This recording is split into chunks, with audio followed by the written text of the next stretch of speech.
ओम श्री सतनाम साखी गुरु महिमा चैनल में आप सबका स्वागत है।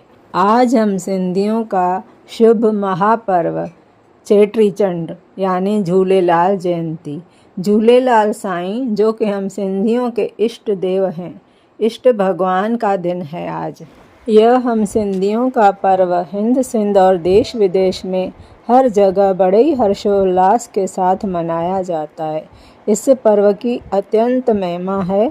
जानते हैं इस पर्व को मनाने के पीछे का उद्देश्य। मान्यता के अनुसार जब जब भी धरती पर पाप अत्याचार बढ़ता है तो भगवान को किसी न किसी रूप में अवतार लेना ही पड़ता है। इसी तरह भगवान वरुण देव भी भक्तों की पुकार सुनकर सिंध देश के नसरपुर शहर में झूलेलाल साईं के रूप में अवतार ले आए। सिंध की पावन भूमि वैदिक संस्कृति एवं प्राचीन सभ्यता का केंद्र रही।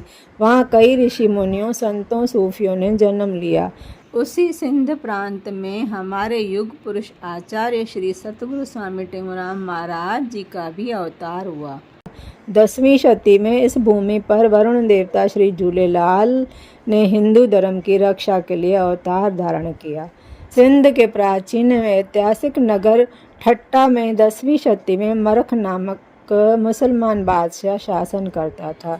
हिंदुओं पर असहनीय अत्याचार करने लगा। हिंदुओं के यज्ञोपवीत और शिखाओं को काटना, स्त्रियों पर अत्याचार करना, नवयुवकों को चुन चुनकर उन्हें इस्लाम में धर्म परिवर्तित करना, चारों ओर आतंक अत्याचार का अंधेरा छा गया। ऐसे कठिन समय में हताश पीड़ित सिंधी हिंदू सिंधु नदी के तट पर एकत्रित होकर प्रभु से करुण पुकार करने लगे। हे प्रभु, आपने श्रीमद् भगवद गीता में कहा है, यदा यदा हि धर्मस्य ग्लानिर्भवति भारत।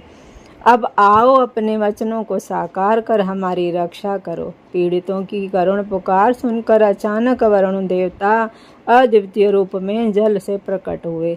आकाश में बिजली चमकने लगी, नदी के प्रवाह में लहरें तेजी से उमड़ने लगी और वह अद्वितीय रूप अंतर्ध्यान हो गया। जलवाणी हुई, मैं अत्याचारी मृख का अंत करने के लिए 7 दिन के पश्चात नसरपुर में श्री रतन राय के घर में जन्म लूँगा। पीड़ित हिंदू समाज वरुण देवता की जलवाणी सुनकर अत्यंत प्रसन्न हुए। विक्रम संवत 1007 चैत्र मास के चंद्र दर्शन के दिन नसरपुर में श्री रतन राय ठाकुर के घर में श्री अमरलाल ने जन्म लिया। चारों ओर आनंद की घटाएं छा गई। नामकरण के दिन कुल ब्राह्मण ने बालक का नाम उदय चंद्र रखा, किंतु बालक की मां देवकी एवं पिता रतन राय बालक को उडेरो लाल कहकर पुकारने लगे। हिंदू समुदाय को अत्यंत प्रसन्नता एवं संतोष हुआ कि अब मरख बादशाह को दंडित करने के लिए जलपति श्री उडेरो लाल आ गए हैं। माँ बालक श्री उडेरो लाल को दूध पिलाती, परंतु वह बालक दूध नहीं पीता था। वैद्य को बुलाया गया। वैद्य की दवाई से भी कुछ फायदा नहीं हुआ। जब बालक ने मुंह खोला तो माता देवकी और वहां बैठे लोगों ने देखा कि बालक के मुख में नदी बह रही है। नदी के प्रवाह में एक सफ़ेद दाढ़ी वाले पुरुष उस बालक को पानी पिला रहे हैं। यह देखकर वे आश्चर्य में पड़ गए। जब माँ ने आटा, चावल एवं कुछ अन्य खाद्य पदार्थ पानी में डाले, इसके बाद वह बालक दूध पीने लगा। आज तक भी श्री उडेरो लाल की उपासना आटा, चावल एवं अन्य वस्तुओं से नदी में डालकर वरुण देवता की पूजा अर्चना करते हैं। सिंधी हिंदुओं को अभी पूर्ण विश्वास हो गया कि श्री उडेरो लाल ही मरख बादशाह के अत्याचारों का अंत करेगा। मरख बादशाह ऐसी अनोखी विभूति के आविर्भाव का समाचार सुनकर मन में कुछ भयभीत हुआ। फिर उसने सिंधी हिंदू पंचों व पंडितों को बुलाकर धमकी दी कि मजहब स्वीकार करें, अन्यथा सबको मृत्युदंड दिया जाएगा। श्री उडेरो लाल के जन्म लेने के बाद हिंदू निर्भय हो गए। उन्होंने निडर होकर मृख बादशाह से कहा, अब तुम हमें डरा नहीं सकते। अब हमारे रक्षक श्री उडेरो लाल तुम्हारे अत्याचारों का अंत करने के लिए अवतरित हुए हैं। फिर भी अहंकार वश मृख बादशाह ने कहा कि मैं तुम्हारे ओडेरो लाल के सामने ही सारे हिंदू समाज को मुसलमान बना दूंगा। कहते हैं उसी रात से मृख बादशाह को डरावने स्वप्न आने लगे कि वह नहाने के लिए नदी के तट पर गया है। वहाँ अजगर उसकी टांग को पकड़कर नदी के अंदर ले गया है। स्वप्न देखकर मृग बादशाह डर गया। फिर उसने दूसरा स्वप्न देखा कि किसी दूसरे शासक ने उस पर आक्रमण कर उसे पराजित किया है। मृख के अत्याचारी शासन से जनता उसके विरुद्ध है और चारों ओर दंगे फसाद मच गए हैं। मृख बादशाह की सारी रात ऐसे भयानक सपने देखते हुए बीती। सवेरा होते ही मृख बादशाह ने अपने मंत्री यूसुफ अय्यूब से कहा, आप जाकर हिंदुओं के उस अवतार बालक को किसी बहाने विष देकर ख़त्म करके आओ, या उसे पकड़कर यहाँ ले आओ अथवा नदी में फेंक दो। मृख बादशाह की आज्ञानुसार मंत्री यूसुफ अय्यूब नसरपुर में आया। एक गुलाब के फूल में विष डालकर वह फूल रतन राय के घर में ले आया और उसने रतन राय को कहा कि मैं आपके नवजात पुत्र का दर्शन करना चाहता हूँ। रतन राय यूसुफ अय्यूब को उस कमरे में ले आया जहाँ बालक ओडेरो लाल पालने में सोया था। यूसुफ अय्यूब ने वह विषैला गुलाब का फूल बालक ओडेरो लाल की नाक के नज़दीक रखने का प्रयास किया। बालक ओडेरो लाल ने ऐसी फूंक दी कि वह विषैला गुलाब का फूल यूसुफ अय्यूब के हाथ से गायब हो गया और यूसुफ अय्यूब बेहोश होकर गिर पड़ा। बेहोशी की हालत में उसने ओडेरो लाल की कई लीलाएं देखी। जब वह होश में आया तो उसने देखा कि वह अद्वितीय बालक एकदम युवा अवस्था में आ गया। उसकी पेशानी, उसके चेहरे, मुख कमल से वीरत्व एवं तेज झलक रहा था।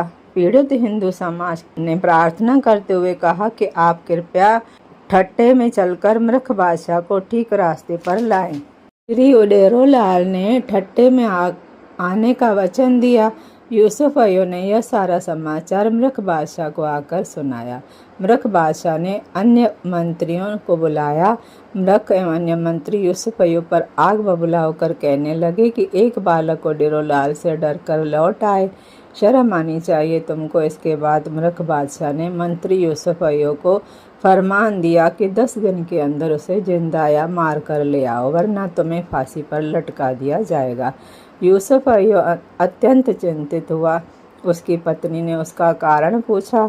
यूसुफ अय्यूब ने सारी बात पत्नी से कही। पत्नी ने सांत्वना देते हुए कहा, घबराएं नहीं, आप जाकर ओडेरो लाल से विनय करें, वे सब पर दया करने वाले हैं। यूसुफ अय्यूब पत्नी सहित नसरपुर में आया और वहाँ नदी के तट पर ओडेरो लाल से प्रार्थना करने लगा, हे जलपति, आप आ जाओ, मेरी रक्षा करो, हिंदुओं की रक्षा करो। मुझे बिना कसूर फांसी की धमकी दी गई है, अत्याचारियों का आकर आप दमन करो।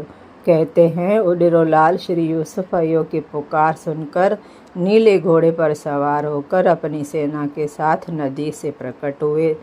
वे यूसुफ अय्यूब के साथ ठट्टा नगर में पधारे। जब हिंदुओं को यह पता चला तो वे फूले नहीं समाये।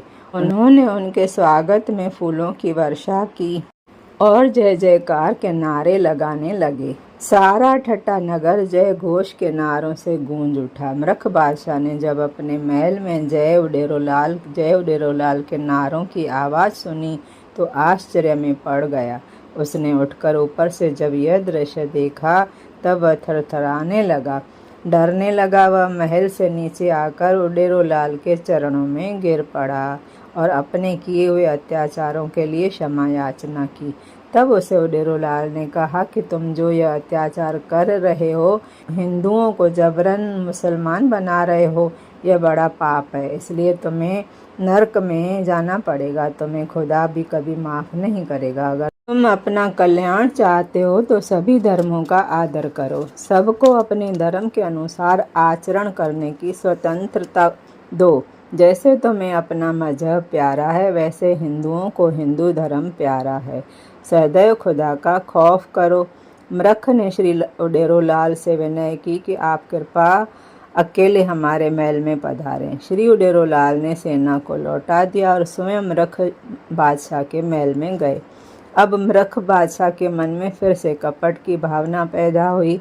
उस मूर्ख ने उडेरोलाल को अकेला समझकर कैद करने की योजना बनाई। अंतर्यामी उडेरोलाल समझ गए। मृख बादशाह ने सिपाहियों को कैद करने की आज्ञा दी। सिपाहियों ने उडेरोलाल को पकड़ने के कई प्रयास किए पर वे विफल हो गए। श्री उडेरोलाल ने अपना रूप प्रकट किया। चारों ओर सृष्टि जलमयी होने लगी। बादशाह, मंत्री एवं सिपाही थरथराने लगे। लोगों ने दया के लिए पुकारा। मृख बादशाह, उनके मंत्री, सिपाही अपनी रक्षा के लिए श्री उडेरोलाल के चरणों में गिर पड़े और माफ़ी की याचना करके कहने लगे, हम अब कभी भी हिंदुओं को नहीं सताएंगे। हम आपके आदेश और आज्ञा अनुसार चलेंगे। अब दयालु दरवेश दयावान होते हैं। दया निधान श्री उडेरोलाल को दया आ गई। उन्होंने मृख बादशाह और सिपाहियों को क्षमा कर दिया। मृख बादशाह ने प्रतिज्ञा की कि वह कभी अत्याचार नहीं करेगा। इस प्रकार श्री उडेरोलाल ने हिंदुओं की रक्षा कर भ्रष्ट शासक को सतमार्ग दिखाया। अब मुसलमान लोग भी श्रद्धा पूर्वक उनकी आराधना करने लगे। श्री उडेरोलाल एकता, धर्म, प्रेम का प्रचार करने के लिए यात्रा पर निकले। हिंदुओं ने प्रार्थना की, प्रभु आप जा रहे हैं तो हम किसका दर्शन करेंगे और किसको अपना दुख सुनाएंगे। श्री उडेरोलाल ने उनसे कहा, आप जल और ज्योति में मेरा दर्शन करें, सदैव ज्योति जगाते रहें। संवत 1020 के भाद्रपद मास की पूर्णिमा तिथि को श्री उडेरोलाल अचानक अंतर्ध्यान हो गए। आज भी श्री उडेरोलाल के उपासक ज्योति जगाते हैं। सिंधी लोग श्री उडेरोलाल को प्रसन्न करने के लिए 40 दिन अर्थात चालिया का व्रत धारण करते हैं। 40 दिन ब्रह्मचर्य में रहकर सात्विक भोजन एक समय खाकर वरुण देवता श्री उडेरोलाल की पूजा उपासना करते हैं। उनकी स्तुति के गीत गाते हैं। आयो लाल चौ सबई झूले लाल बोलकर वह धुनी लगाकर वरुण देव के प्रति अपनी अगाध श्रद्धा व्यक्त करते हैं। सिंधी हिंदू समाज श्री उडेरोलाल की जयंती चैत्र मास के चंद्र दिवस को समूचे संसार में सिंधियत दिवस के रूप में भी उत्साह उमंग से मनाते हैं। अन्य कार्यक्रमों व सिंधी साहित्य गोष्ठियों का आयोजन भी किया जाता है।